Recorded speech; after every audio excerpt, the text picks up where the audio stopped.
friends, and welcome back to the channel. So, as national news will tell you, the United States has seen quite its fair share of natural disasters over the last few weeks.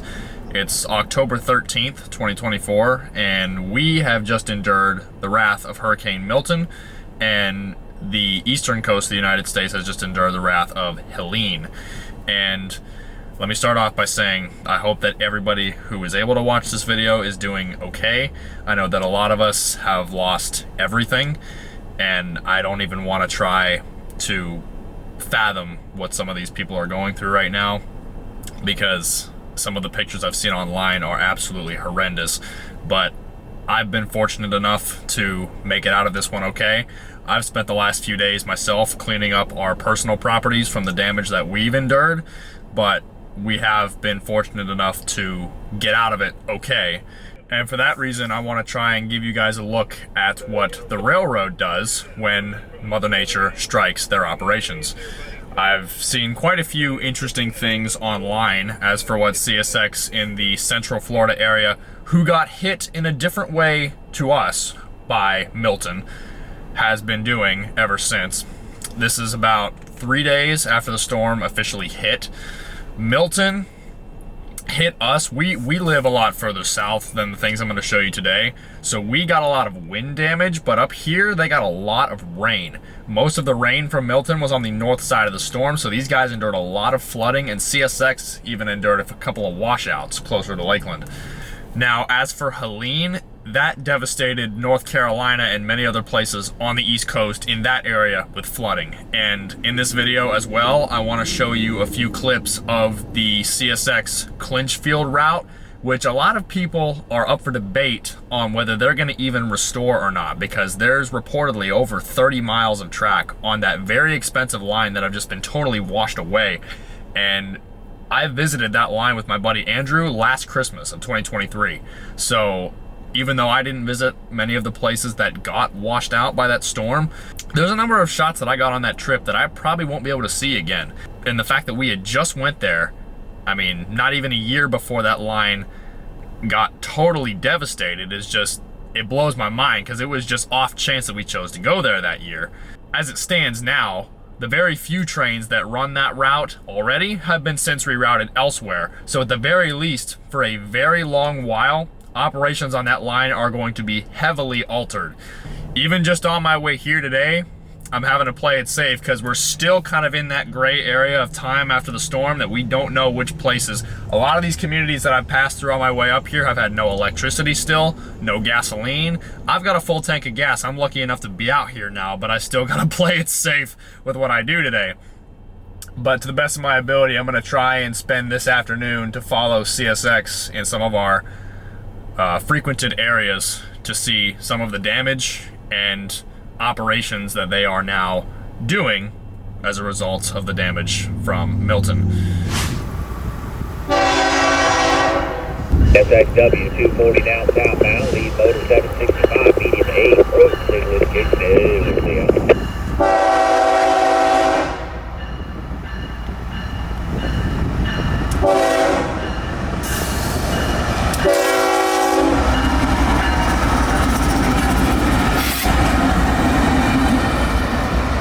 Set up on the CSX Wildwood subdivision just south of Dade City, train W240, now light engines, heads south past Ellerslie, headed back to their train of side dump gondola cars loaded with ballast rock, staged down at Richland crossovers about 2 miles south.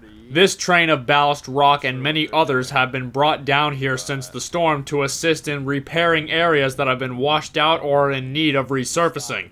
I'd moved back down to the Richland crossovers where there was an excavator positioned on top of this large mound of boulders. These kinds of rocks are usually utilized adjacent to culverts and waterways to prevent erosion, and there was plenty of use for these types of rocks around here today. After said ballast train had been split into 2 sections, the 2 locomotives had run up to Ellerslie to switch over to track number 2 so they could hook on to the north side of that second cut. They were then going to shove that cut all the way down to Zephyr Hills, the reason for which we would end up seeing later on. So, as they began that journey, I moved south to the Melrose Avenue crossing at Vitis Junction, where there was another set of curiosities staged, and where I'd see the W240 crew as they shoved south onto the Yeoman subdivision. W240 southbound, lead motor CSX 765. Medium approach signal indication Vitis Junction number 2 rail out.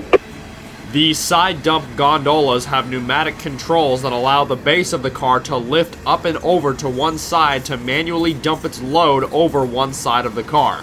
As such, these are typically loaded with much larger forms of rock, so these cars are often utilized adjacent to or atop waterways to dump rock into the riverbed. So one can only imagine what kinds of service these cars are needed for today, as this area of Florida has seen some pretty significant flooding with the storm thus prior. Also visible in the shot here at Vitis are a pair of construction machines and a conveyor belt staged in the lot that I believe CSX owns between the Vitis relay cases and the Melrose Avenue crossing. My guess is that they brought all this equipment down here within the first couple of days after the storm, and the purpose for it would be to work in conjunction with some of our work trains to move materials to areas in need. And we'd find out how rather quickly, as they'd get things rolling pretty fast. There was yet another ballast train waiting on the other side of Vitis heading off towards Lakeland, and now that W240 was out of the way, dispatch would give permission to WO89 to shove north onto the Wildwood sub. In contrast to the W240, this new ballast train is made up of all Herzog solar-powered ballast cars. Each of these cars on the bottom have two sets of longitudinal doors on each side. They can be individually controlled electrically to dump rock wherever necessary. Workers, representatives, and foremen of B&P Enterprises would be on site to help CSX unload this train and distribute their materials.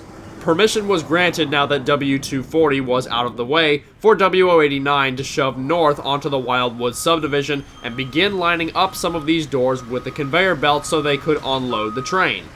The ballast train was composed of about 50 cars, with some now loaded and some others empty. And the power to move this mostly loaded cut of cars would be a single AC 4400 locomotive number 595. And I can tell you from experience that moving a heavy train like this with a single locomotive to do it makes lining any point of it up with a single spot pretty difficult. Shove on it 20 feet, 20 more feet to the spot. You got room for 20. 4, 3, lock it down, 595.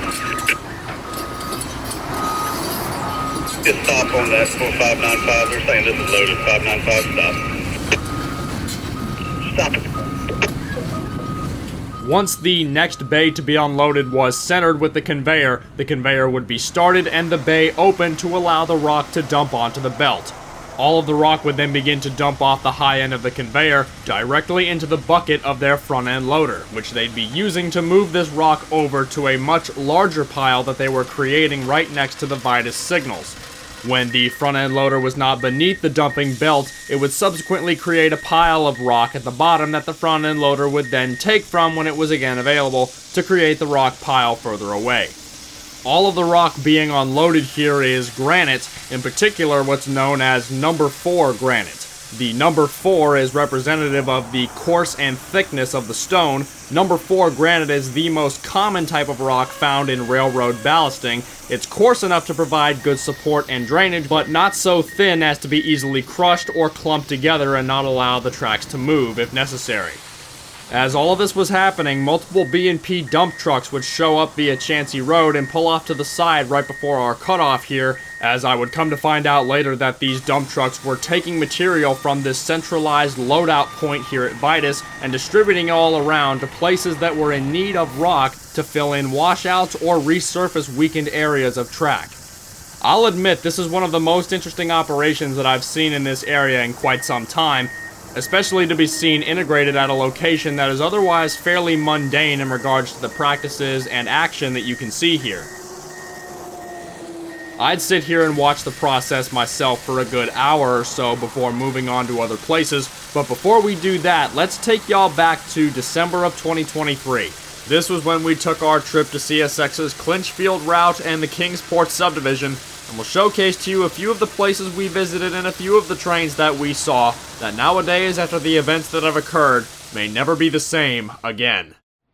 We'll drop our first pin in northeastern Tennessee in the town of Unicoi. This is the north end of the siding of Hannum, and we're set up on this neighborhood backstreet for northbound train M692, Waycross, Georgia to Russell, Kentucky, northbound manifest freight traffic. The north end switch for Hannum siding is located at mile 128.9, and at this time was still guarded by the USNS color light signals. And since mile 133.7 is North Irwin, we're only about 5 track miles north of the town that saw some of the harshest consequences from Helene's flooding effects.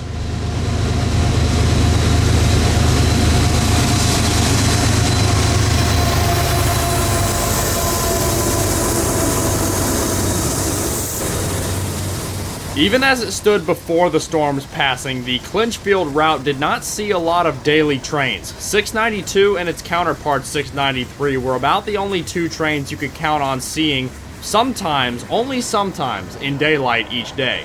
And now with the absolute devastation that has plagued this part of the United States, these trains have since been rerouted elsewhere.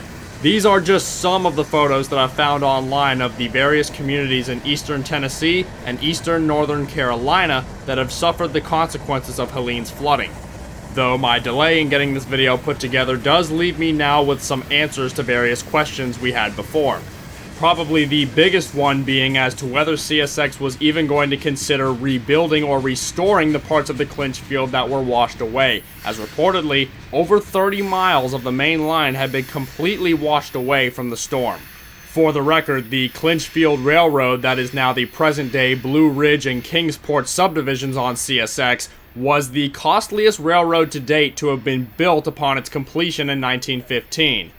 With an average gradient of around 0.5%, the total cost to build the route came to exceed $30 million, and that came down to around $125,000 per mile, and that was over 100 years ago. So many folks came to question whether CSX would even consider rebuilding such a route due to the enormous cost and the fairly minimal traffic volume it sees on a yearly basis. But be that as it may, the folks at CSX have begun their rescue efforts in both the communities and along their Clinchfield right-of-way, similar to their efforts here in Florida but on a much bigger scale. And of course, these are only photos and reports that I've seen off of Facebook and various internet outlets, but it does answer the question that so many had, considering that this line was so unstable and supposedly they had tried to get rid of this route before many years ago. It just goes to show you can never really know what to expect from these guys. But one thing is for sure, the areas that have been affected will never be or look the same again. And the same goes for other areas of the same route that weren't affected as badly. Because although we visited this route that saw the devastation from Helene, we really didn't visit the areas that were seen in the pictures that were totally washed away or are now unrecognizable. Those areas from Irwin, Tennessee south are all located on the Blue Ridge subdivision. The Clinchfield route is made up of 2 CSX subdivisions that are split in Irwin, the Blue Ridge to the south and the Kingsport to the north. We really stayed on the Kingsport side as we were staying in Johnson City and spent a good deal of time in Kingsport, Tennessee. But there still is something to be considered about these northern areas we visited that, even if the storm didn't have a direct impact on, the simple progression of time certainly will. And that is all of the original USNS color light signals. This was one of the main reasons that we chose to visit the Clinchfield route this Christmas, as we knew that this was one of the very few long-distance routes in the United States that is left, with these color light signals still guarding Class 1 high-tonnage rail movements. So with that in mind, I'm going to leave you with a couple of videos of trains passing some examples of these USNS color light signals in the very rural Blue Ridge Mountains. Because it's no doubt that any areas that they have to repair following this storm will receive the modern counterparts to these old signals. They're not going to put 100-year-old technology back in place of what was already there. But even in the areas that we did visit, and even following the possibility that there was zero storm damage to these areas whatsoever, these signals only would have had a good year or two left on the docket at best anyway, such as an example to be seen here at this location, the north end of Kermit Siding, a switch that is guarded by 2/3 USNS color lights, while a modern Safe Train aluminum device guards the southward entrance to the siding or main track north of the switch point. And the justification for my prior assertion comes very simply from the 2 aluminum bases that are visible in the ballast on either side of the siding and main tracks. This is very clearly indicative that at some point sooner than later, a brand new pair of modern safe-tran aluminum devices will be here to replace these 100-year-old USNS soldiers. The north end of this siding was an area of interest for us to stop at, as it's guarded not only by the original USNS signals, but said USNS color light still has a doll arm attached to the mast.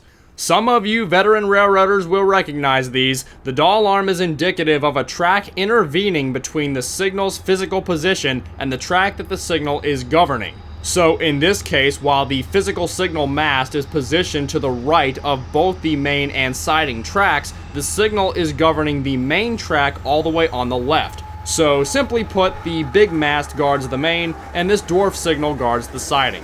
Though no matter what signal you're looking at, it doesn't do us much good here, as the southbound M693, counterpart to 692, Russell, Kentucky to Waycross, Georgia freight, passes the siding southbound, so both northward signals show solid red.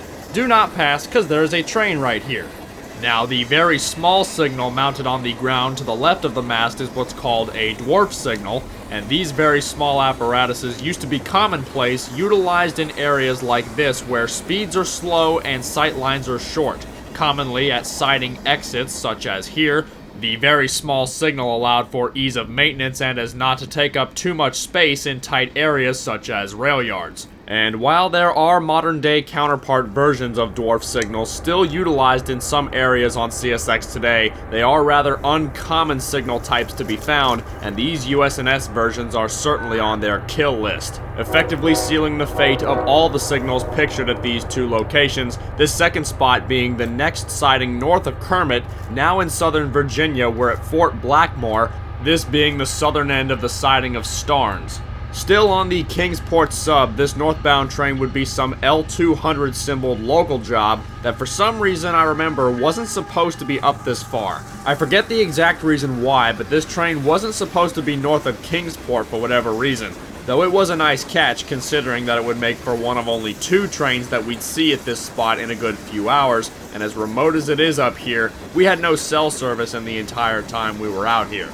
This spot would also yield the only bit of snow that Andrew and I would end up seeing this trip, though one can't even really call this snow. It was only really flurries, and it only lasted on and off here for about an hour. About another hour after the mystery local came another instance of southbound M693. Of interest though on this day's run was 2 of CSX's brand new CM44AH rebuilds, these 2 of which were, at the time, 2 of the freshest ones out of the Erie, Pennsylvania General Electric testing facility. This 693, however, would bring this portion of our Tennessean trip to a close, as everything else that we'd see did not pertain much to the damage of the storm or the USNS signals that are likely going to be replaced, if not from the damage, by account of passing time very soon. I do, however, have some more good news regarding the Clinchfield. CSX has very recently announced online that they will be running their holiday train up from Waycross to Irwin and Kingsport, Tennessee to support both morale and rescue efforts. It's always good to see Fortune 500 companies like CSX doing this kind of stuff, especially in the communities that have been most affected by these kinds of natural disasters. That's also a positive note considering that for said train to be able to run there, repair work on the line itself must be pretty close to completion if the train is able to run that far. So as this all comes around, I'd like to sit and think that, for the most part, things are getting better in the areas worst affected. But let's not forget that Hurricane Milton also made a dead eastward track across the Florida peninsula, affecting many areas that we most commonly frequent. So let's make our way back down south and check out what else we found. There's your culvert right there.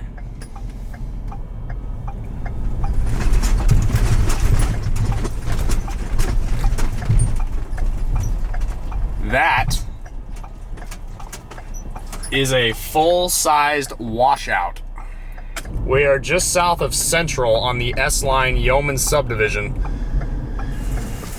So I've just had to switch sides of the road. It looks like there was a washout on the Vitis side on the way into Lakeland that I heard about, but I believe that that one has been repaired.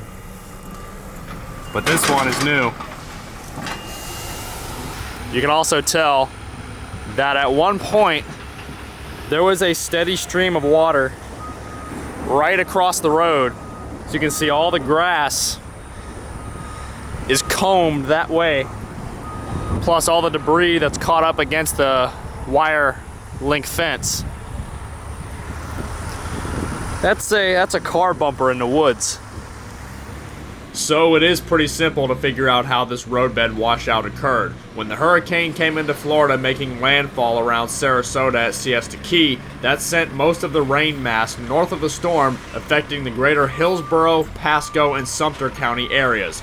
As a result, while these places did not see as much wind damage as areas did further south, they received all of the rain, causing major flooding and water levels to continue rising for days after the storm passed. Even now, almost a month later as I'm getting this video put together, these areas still have plenty of standing water from both this storm and miscellaneous rains they've received since.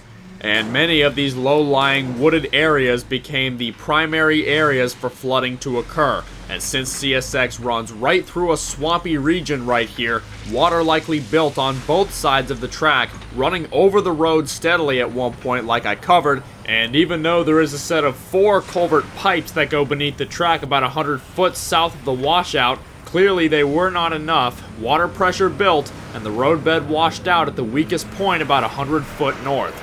And so the process now would be a grueling few days of bringing in granite rock to fill in the area that had been washed out, and as I would come to find out, create a brand new culvert at this spot to prevent future washouts at this weak spot. Alright, well, it's been about an hour and a half, and they're still going strong out here. Trucks have been showing up basically every 5 minutes, and lots of them. And the later it gets, the more diverse colors we're starting to get. Got a few red ones, now we got this green one. And yep, there's some more. Man, I'm telling you, every 5 minutes, at least 2 or 3 of them have shown up.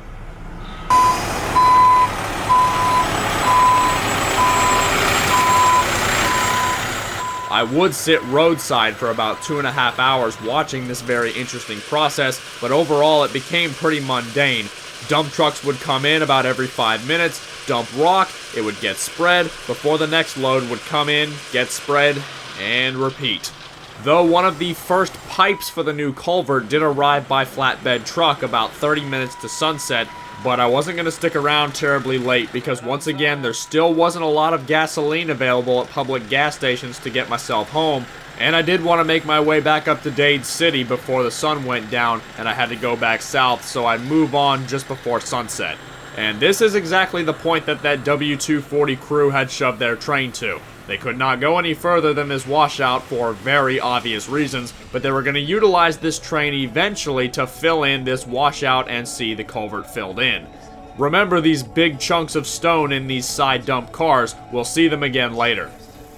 Making my way back to the Wilson Street crossing in Dade City just before sundown, I was setting up on word of an X453 that was making its way south on the S-line, and so I figured I'd set up for this one as it was the first long-haul train movement I'd see in this territory since the storm. And another point to consider is that these areas were still lost for power in a lot of areas, with electricity still being out for most communities in this part of Florida. As a result, portable generators were found at many locations that I set up at today, including Vitis, Dade City, and others to power the relay cases for railroad crossings and entire neighborhoods until Florida Power and Light, TECO, and others could make their way out to these affected spots to fix their power supply. Even these signals at the south end of the Dade City siding lit up for X453 would not have lights burning if not for these portable generators. In the last glimmers of daylight, X453 would round the corner from the Heritage Museum. Formerly on the topic of old soldiers, a Yellow-Nose 2 painted AC 4400 number 16 would lead this full train of nothing but auto racks.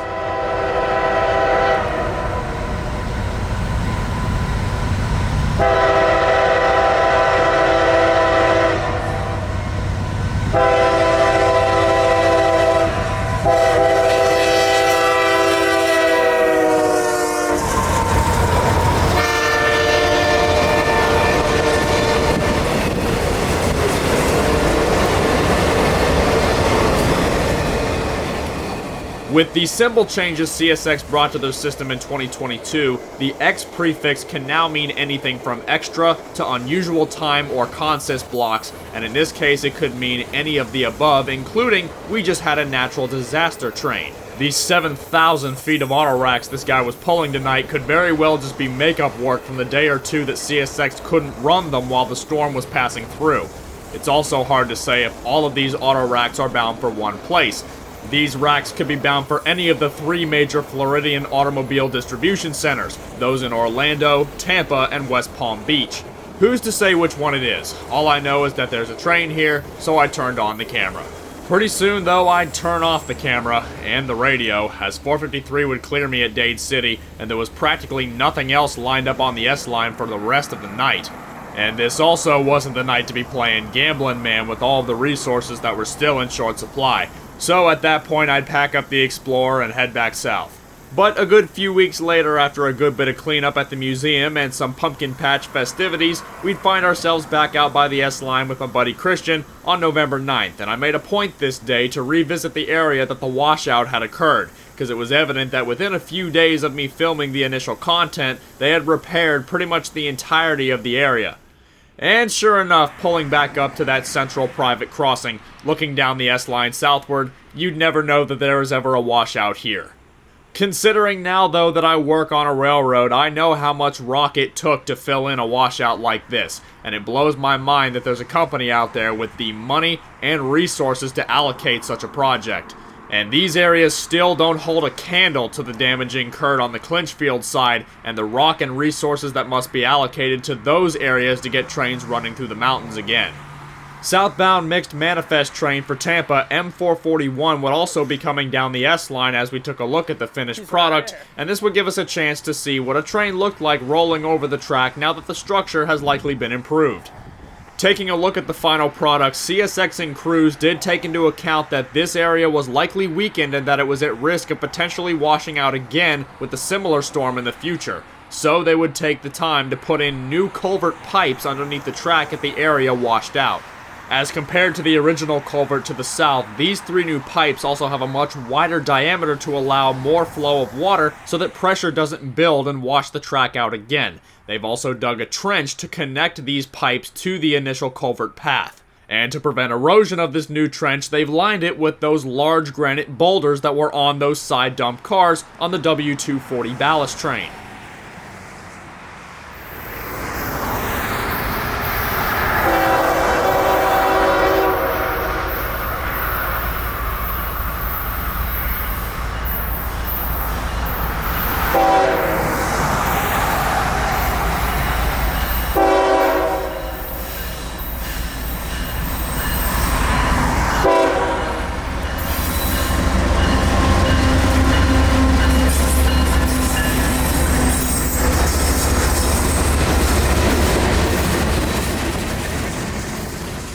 As 441 rolls over the old washout, we take a look at the track and the wheels as they roll over the old rail. Some components of the track, including a few concrete ties, have obviously been replaced in the process, but it's obvious that there has been very good tamping work done here as there is no fluctuation in track structure or level. Any bowing or warping of the track as the wheels pass over would be indicative of there being moisture or a low spot in the track due to moisture buildup, but there is next to none in this case. As a track foreman myself, I am very satisfied with the look of that track and would say that that is plenty good for track speed, though it seems obvious that they look to be taking precautions with it still, as they seem to be going a bit below their typical quota. Track speed through here I believe is 40 to 45, that looked like more 20 to 25. Or maybe that's as fast as the crew wanted to run here that day. Who knows? Anyhow, this just about wraps up my overview of how CSX has responded to the 2 major hurricanes that the United States has seen over the course of late 2024. To me, it is totally fascinating to see the way that infrastructure is improved or entirely changed when factors totally out of human control occur basically against everybody's will. Because the fact of the matter is, there's only so much in life that you can control, and Mother Nature is one of the very few things that you can't. So, bearing in mind that we have lived to tell the tale, it does make us the lucky ones. And I once again hope that all my viewers are doing okay after the following of these storms, and I do wish all of you who may have endured some damage from these storms a speedy recovery. As for myself, I'll be very busy at the museum within these coming months, with Christmas coming up very quickly, though I will try to bring you a few more videos this year if I can, but no promises. Until then, however, at Central, just north of Knights in Plain City, this is Kotabeaner, and I'll see you next time somewhere along the Sunshine State Rails.